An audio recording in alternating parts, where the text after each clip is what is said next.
Welcome to the Power of Meditation. I'm Kelly Blaser, and I am grateful to be here today with Marshall Govindan, or Yogacharya Satchidananda. Welcome. Thank you. It's wonderful to be here. Yeah, a pleasure. And I want to introduce you just briefly, and you can help me out if I miss anything in your kind of extensive bio. So you are a Kriya yogi, author, scholar, and publisher of literary works related to classical yoga and Tantra, and a teacher of Kriya yoga. Satchidananda is the president of Babaji's Kriya Yoga and Publications Incorporated and the president of Babaji's Kriya Yoga Order of Acharyas, a lay order of 32 Kriya Yoga teachers operating in 20 countries. There are also ashrams in 9 countries. And you have personally initiated 15,000 people in Babaji's Kriya Yoga in a series of seminars and retreats. You have 3 books, if I'm not mistaken. Is that correct? More than that. We published more than 100 books. Okay. And some of those books are Kriya Yoga Sutras of Patanjali and the Siddhas, The Wisdom of Jesus and the Yoga Siddhas and Enlightenment. It's not what you think. And what you've looked at in these books are the parallel wisdom teachings of Patanjali, Tirumallar, how do you say that? Tirumallar, the Tamil Yoga Siddhas, and Jesus. So that's fascinating.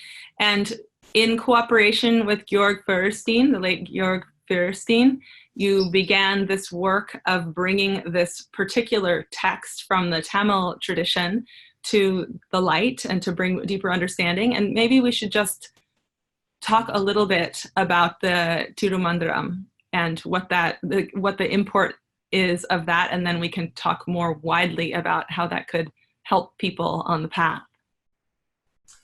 Okay, the Tirumandiram was written in the 5th century by most estimates, and it consists of 10 tantras or works, 10 volumes, and it includes, or I should say 9 tantras or volumes, and each tantra deals with a different topic related to yoga, tantra, metaphysics, theology, basically we'd say wisdom teachings. It is the most important work on yoga in the Tamil language, and like most of the Tamil literature, was not translated until recently. There is a debate, of course, in India as to which literature is older, the Sanskrit or the Tamil, and the scholars in both camps tend not to talk to each other.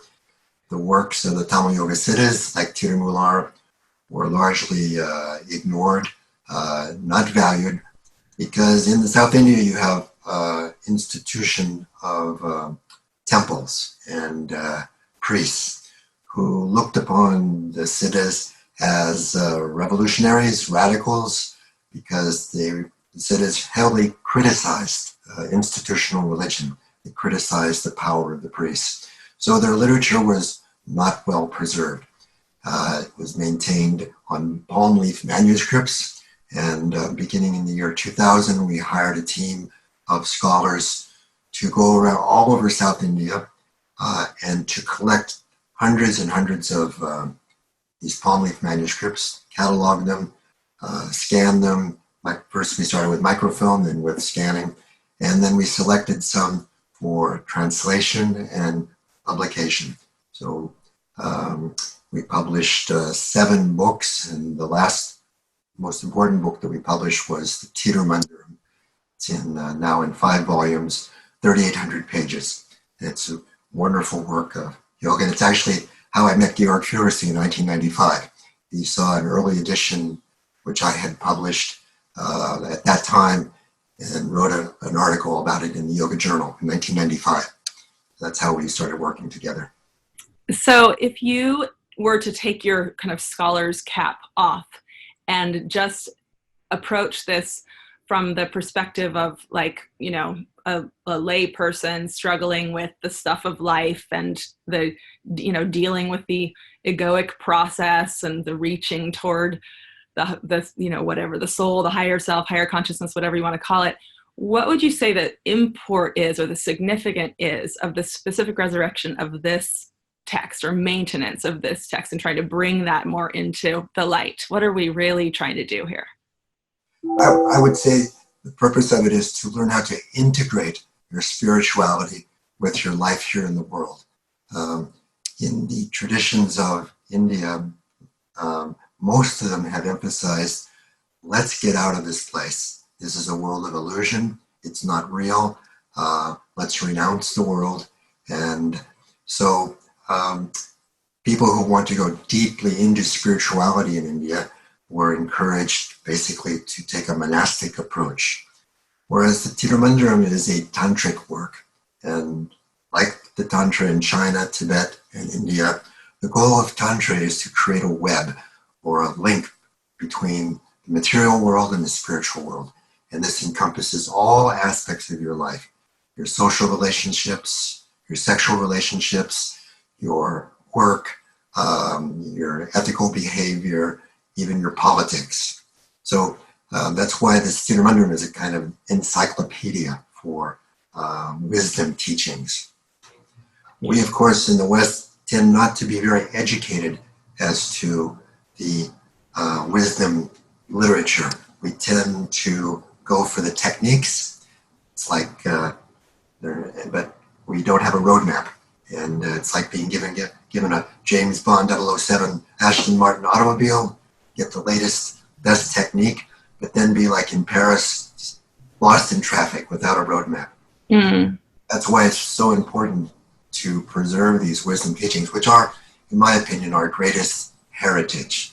Hundreds of generations of yogis have relied upon these roadmaps as a means of reaching perfection of our human nature. So the Siddhas, the word Siddha means one who has attained some perfection.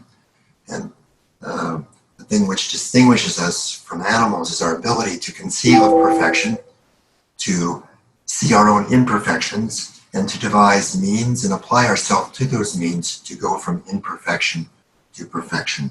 So this is where these wisdom teachings help us, whether they're those of Jesus or Buddha or the Siddhas. This is what we call the Dharma. In yoga, the Dharma is the yamas, the social restraints of non-harming, truthfulness, not stealing, moving towards the absolute brahmacharya and creedlessness, and the observances of purity, contentment, intense practice, self-study, and surrender. And are the yamas and the niyamas specifically part of the Tirumandiram? Actually, he has 10 of them. He's not limited to 5. He actually has 10 yamas. The word yama means death to the ego. Mm. The name of the Hindu god Yama, the Lord of Death. So their purpose is to constrain the ego and to turn our awareness inwards towards our true self and to change the allegiance of our, you might say, vital body, the seat of our emotions and desires, from that of the ego, trying to please the ego, trying to find the next little delight, to avoid the next little concern or worry or fear, and to turn it towards the soul, which is referred to in Kashmir Shaivism as the secret heart, which Aurobindo referred to as the psychic being. That is the voice, the part of our soul, which is not simply passive, looking at everything going on in detachment. It's the part of our soul which is trying to guide us if we turn towards it. Mm. So this text is typically not included in the canon of Kashmir Shaivism you've mentioned? So in India, of course, they've been at this a long time. Right? So even in Shaivism, which is one of the 3 major religions in India, there are 8 different sects. And these sects basically developed after the Muslims came in during the 6th century and sort of wrecked everything. So the original teachings went to the extreme south in Tamil Nadu and to the extreme north in Kashmir. And what we have done recently in a book called The Essays on the Tirumandiram, the Yoga of Tirumala, the Essays on the Tirumandiram, was to add a chapter which talks about how the Kashmir Shaivism and Siddhantha from the south, how they evolved in parallel and how they share this monistic theism. Sounds like a contradiction. Monism, of course, means two. There's only one, right? And most of the traditions of Vedanta adhere to that. Everything else, everything is an illusion. Soul doesn't exist. God doesn't exist. There's only oneness. There's only Brahma. And theism says that there's a God and there's a soul and there's the world. So how do you get from one to the other? And the analogy is seeing from a distance a mountain, which looks very unknowable and not even a way to get through the jungle of our life to reach that mountain. But we may meet some people, we start to find a path, we find a path, up the mountain, and at some point we reach the top of the mountain, which formerly was very unknowable, very distant, and when we're on the top of the mountain, we no longer even see the mountain because we are the mountain. So we go from theism, that God is different from me, to monism, where there is only one. That's a lovely kind of allegory or metaphor for understanding. And would it be fair also for someone to just think of kind of consciousness itself as opposed to God? I mean, can we just call it consciousness? Yes. In fact, this is what the Siddhas do. The Siddhas who, like Tirumandiram, their conception of the Lord is conscious energy, which is exactly what Einstein called it, conscious energy. Shiva Shakti, conscious energy. So consciousness emanates and uses its power of Shakti to manifest. So this conscious energy is manifesting even right now in your thoughts, in my voice, in the computer. Everything is emanating out of this consciousness. There's nothing but conscious energy everywhere. You know, we say, all mystics, all religions say, the Lord God, He's everywhere. Does that mean He's everywhere in the universe except here in me?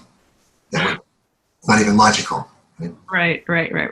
Because we live in a materialistic culture, we don't even recognize the existence of consciousness as being independent of our brains, right? Despite all the research that's been done in recent years to show that it is independent of the brain.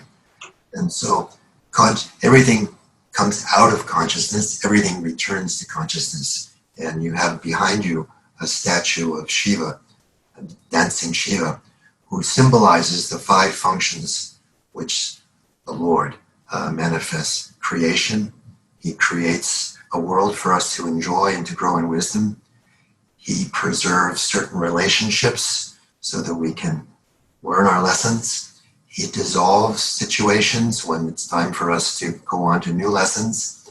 And He He hides things also. He conceals truths in order to make us look more deeply into why things are, to ask the big questions in life. Why am I suffering? Who am I? And finally, there's grace, which is always there. It's manifesting through all the other functions. And grace is the response of the Lord to our call. And home brings us back into the experience of our oneness, of our bliss, of the absolute, what we call Satchidananda, absolute being, consciousness, and bliss. Everything's a teaching. Everything can bring us back to that. Yeah. And the Pancha Krityas, which you just spoke of, the 5 acts of Shiva, I always try to think of the 5 acts, and correct me if I have misunderstandings here, I'm sure that I do. But I think of the 5 acts as kind of the way that my own consciousness has which is all consciousness, it's not like it's just mine, but just in order to keep me from being confused about thinking that consciousness is outside of myself, I think of it as my consciousness, which is consciousness moving through me, has the capacity to create, which is emanation, like to emanate this reality out of mind stuff or out of imagination or pure possibility, to preserve it, to destroy it, to forget the truth and to remember the truth, and that both the forgetting and the remembering are part of this grace.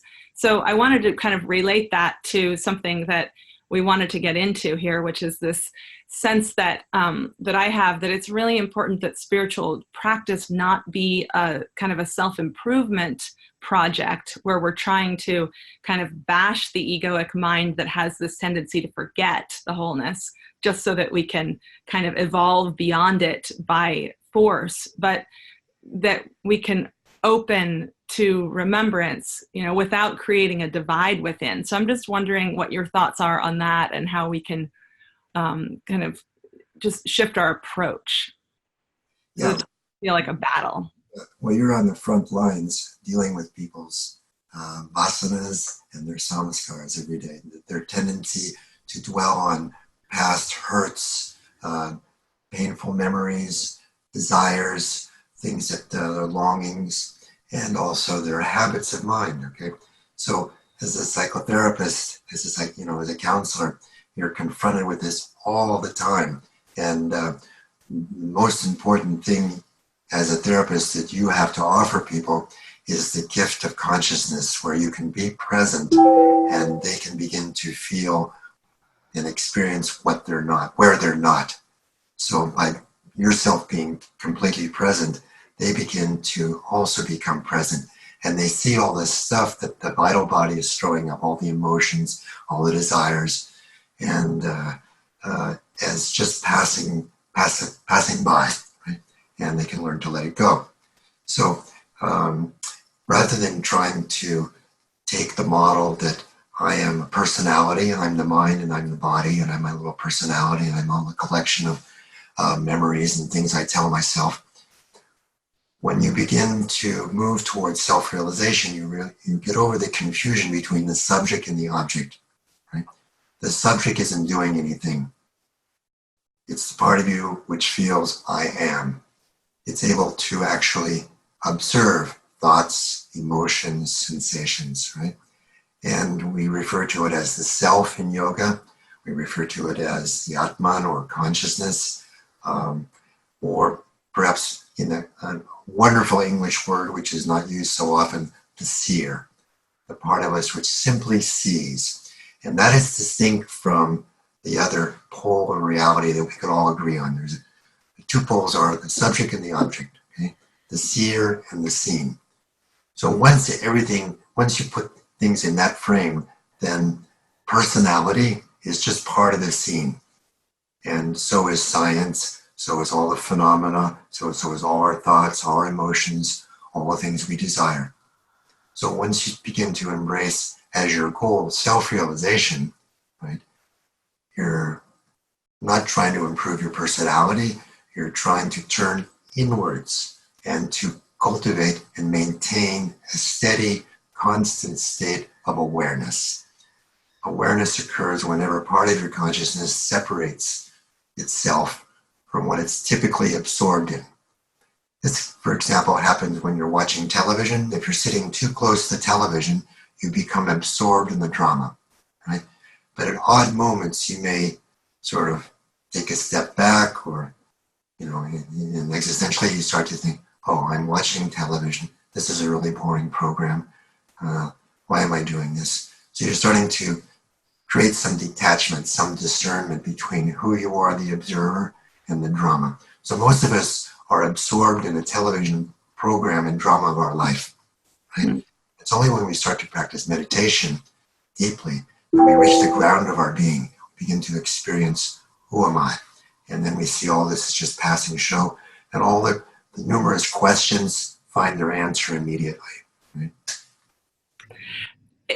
What you brought to mind as you're speaking is, I remember studying, and I've kind of lost the Sanskrit or the reference, but this concept around threeness, that there's subject, object, but also the perceiving, like the perceiver, the perceived, and then the act of perceiving that is the bridge between the two. So is it prameya? I'm trying to remember where this comes from. Maybe it doesn't matter that much, but doesn't really matter too much. But there is the see, the seer, the seen, and the seen. Mm-hmm. And so is part of this. I mean, I'm also kind of pretty deeply in Buddhist teachings, right? And so these come into my mind a lot. Like this idea of loving kindness from Buddhism is part of this transformation about allowing the seer to also perceive that which is seen with loving kindness or unconditional positive self-regard, whatever, from a more psych perspective.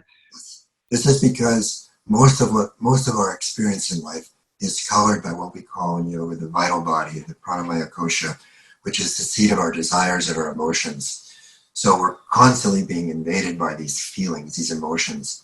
And so the prescription that Patanjali gives immediately after naming the 5 yamas, the 5 social restraints and the 5 observances, he says you need to cultivate their opposite, the opposite of your negative thoughts. For example, instead of being angry or resentful or jealous, cultivate forgiveness, cultivate charity, cultivate kindness and compassion. And this goes for all of them, all these yamas. So Patanjali was really the master psychotherapist in saying, and how can we do this? One of the ways we teach in Kriya Yoga is to cultivate what's called autosuggestion. So an autosuggestion, is a positive statement for change in your life, expressed in the first person, expressed in the present tense, and repeated when you're in a relaxed state.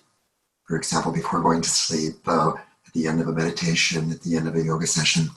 And it's like reprogramming your tendency, right? So for example, if you have a tendency to get angry when the unexpected occurs, your autosuggestion could be something like, when the unexpected occurs, I enjoy observing what happens with patience, right? So you repeat that a number of times. You can do that for at least 21 days. And that old programming of just, exploding starts to get replaced by this new programming. It's not going to bring you enlightenment, but it's going to help to remove what Patanjali next refers to as the 9 obstacles, right? Which includes doubt, carelessness, disease, dullness, all these things. In Buddhism, they also have their obstacles. So use the subconscious, right? You reprogram the subconscious through these sort of psychological methods, not to bring enlightenment, but to make it easier, to get some of the obstacles out of the way.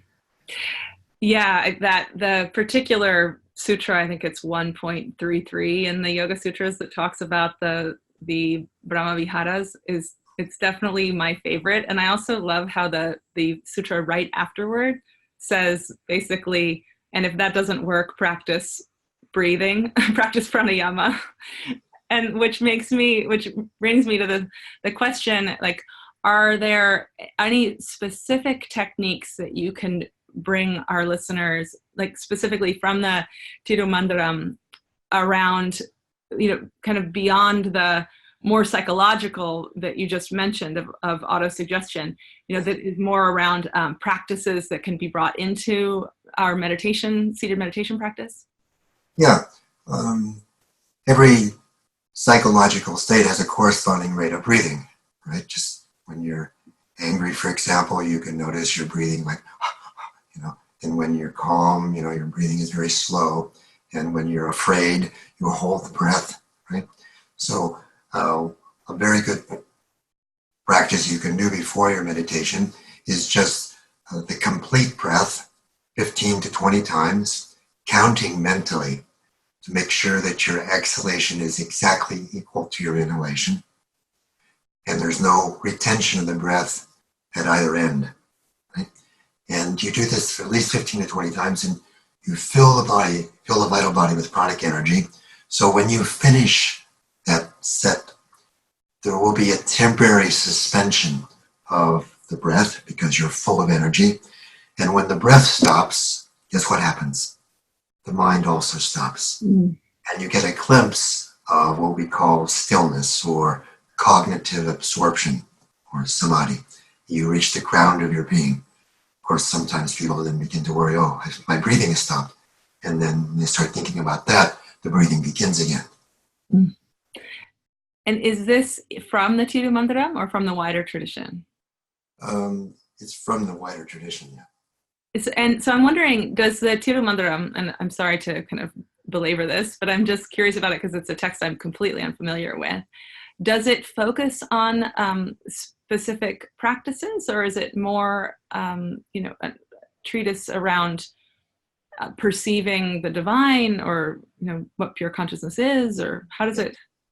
The Siddhas, it gives fairly descriptive. It gives good descriptions of many practices, everything from bandhas, holding, and some breathing techniques, meditations, chakras, lots of things, even like drinking urine. I mean, there's all kinds of, even some strange things, But in the tradition of the Siddhas, the actual training and techniques is only done in person, because this ensures that the practices are only passed on from one generation to another by people who've actually practiced them.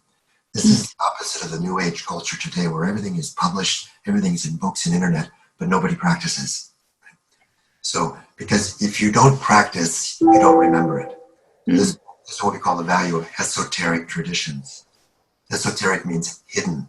And when the traditions are secret, when the techniques are secret, then they can't be passed on except by people who have actually practiced, because if they didn't practice, they don't remember them. So my teacher, for example, never allowed us to write down anything. We had to memorize everything. And this was in keeping with the Indian educational system, even today in schools in India, that children repeat their lessons verbally. They have tremendous memories, of course. So, but you must feel that there is some value in bringing the teachings to the light more widely. Of course. So the analogy I use is the roadmat and the vehicle. And the techniques are the vehicle, and the teachings, the writings, are the roadmaps. And they provide the context, they provide the goal, they provide the values, they show you the obstacles, they advise you on how to overcome the obstacles. So they all work together. Mm-hmm. Could you just talk a little bit about this parallel that you see between the teachings of Jesus and Patanjali and the Tirumandiram and... Okay. Yeah. When I was a student at Georgetown University 50 years ago, I had there was a priest on my corridor who was sort of the person who was supposed to keep a watch over us, like the monitor. And we always kept sort of a lot of distance between ourselves and him, because he was an exorcist. And at one point I had a crisis in my spiritual life, and I went to see him. And I had read the autobiography of the yogi. And I asked him, is this from God? Is this the real thing? Is this authentic? And he advised me that it was. And this was an unusual priest. He used to spend a lot of time with Tibetan lamas, right? He was, and he had the film The Exorcist was based on his life. Oh, wow.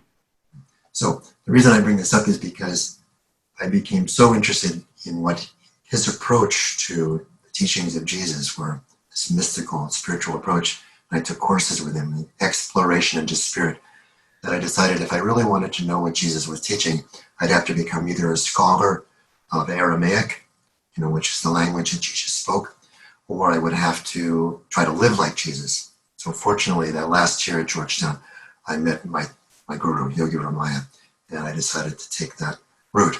But about 40 years later, I saw the cover of Time magazine, which talked about how a group of scholars, collectively known as the Jesus Seminar, had analyzed every word in the New Testament, and they had voted on the authenticity of all of the words. And they came up basically on a voting system, and they were able to rank the verses in the New Testament in terms of their authenticity. Those that were almost certainly the words of someone named Jesus, those that were interpolations put into his mouth by evangelists years later, and those which were definitely not from him. So when I began to read about the Jesus Seminar, and they published some books on their findings, at that time we were doing this work on the Yoga Siddhas and publishing their works, and I started to see the parallels, that not only were the teachings, the wisdom teachings in the parables, which are the most authentic verses in the New Testament according to Jesus' seminar. Not only were the teachings and the parables similar to the teachings of the Siddhas, but their manner of speaking. Most of the listeners, for example, were illiterate, so they couldn't memorize or learn philosophical systems, but they could remember these very strange stories and the parables and these remarkable things. Like one of the most authentic things was love your enemies, right? Which is a paradox. So most of the parables are paradoxical teachings, and so also are the Siddha teachings, because it jams your intellect, right? Your intellect can't really compute that. So in the writings of the Siddhas, they have all this twilight language, which forces you to go beyond, you might say, the rational dualistic thinking that we have. Things are either yes or no, white or black, high or low. And so I then wrote a book called The Wisdom of Jesus and the Yoga Siddhas, comparing these two traditions. And it was very satisfying for me to bring it full circle, to that, to realization, It's interesting. In some of our correspondence before this interview, you said something about how the path of a yogi is really to turn and do the opposite of what our, conditioned, right, normal nature is. Can you talk a little bit about that? Yes. I'm happy you brought that up, because the free gift, which will be offered to everybody who watches this, is my ebook. It's called Opposite Doing, the 5 Yogic Keys to Good Relationships. And it is the 5 yamas. And it basically reflects what Jesus was trying to tell us. And unfortunately, the teachings of Jesus became a teaching about the person of Jesus. And Jesus actually didn't ever write anything. We know that, right? We don't hardly know anything about his person. But 100 years after his life, all these stories began to be created. And his teachings in the parables are designed to help us to, first of all, turn our consciousness inwards, right? And to realize what he called the kingdom of God, kingdom of heaven, which is here, all around us. He said it's like mustard seed. It's like yeast in flour, right? And this was like almost an insult to the priestly caste, because, on Passover, they don't eat leavened bread. It has to be without yeast. So by saying there's this corrupting bacteria in the yeast, he's saying, the Lord, he is like the yeast in your flour. Right? So he's saying it's right here. It's not later on. Heaven is not later on. And his other great teaching was how to purify yourself in order to realize. So this is, of course, what Patanjali is saying in the first niyama, purity.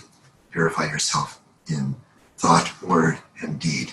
And there's unfortunately so little of the yamas, and the yamas are taught in the yoga studios, because the purpose of the yoga studios have been adapted to our needs in the West, to look good, to manage our stress, to improve our health. And you start talking about I'd say moral principles, people start getting a little offended perhaps, because if it's not exactly what their religion taught them, they start to feel a little offended, and they don't come back. So this is the great challenge that we have in the West. So we have adopted some of the technology. It's sort of like we've gone into a grocery store and we just wanted a bottle of milk, and we didn't realize that there is so much more in the grocery store. And that's how yoga and even many of the teachings in India have been reduced.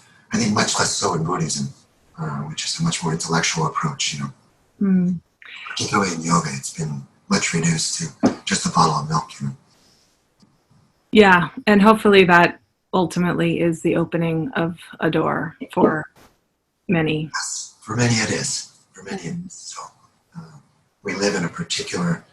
I'm fortunate that I spend at least half the year now in Canada, where I immigrated to 40 years ago. It's a good move. There we don't have the restrictions of a constitution which says you can't teach yoga in school, for example, right? We have a separation of church and state, which is quite unique. You don't have this problem in Europe either. They have their own problems there also. But as I spent so many years living in India, I'm kind of a translator between the Indian culture and the Western culture. Mm. That's part of the reason why I have spent a lot of time writing and publishing books, is to try to digest these teachings, to take out, you might say, those parts which are culturally difficult for people to digest, and to adapt it to people with their Western values. Mm. It's not completely translatable, but it can be in many ways. Well, thank you so much. I mean, I've interviewed a bunch of people around mindfulness and many around the Dharmic teachings as well. But, I think what you're doing here is kind of, returning meditation to the matrix of the traditions from which it arose. And I think it's a real service and so important. And, many have been concerned about the fact that when mindfulness is perceived as just a secular approach to restoring wellness and achieving peak performance, that essentially the ego can kind of take over that process. I'm just curious your thoughts on that, just as a parting communication to our listeners. I think each person has to decide what is their most important values in life. What's your goal? What's your target? And then everything you do in your philosophy of life should guide the choices you make in terms of the practices you do. So often we take kind of a smorgasbord approach. We learn a little bit from here, and a little bit from there, and a little bit from here.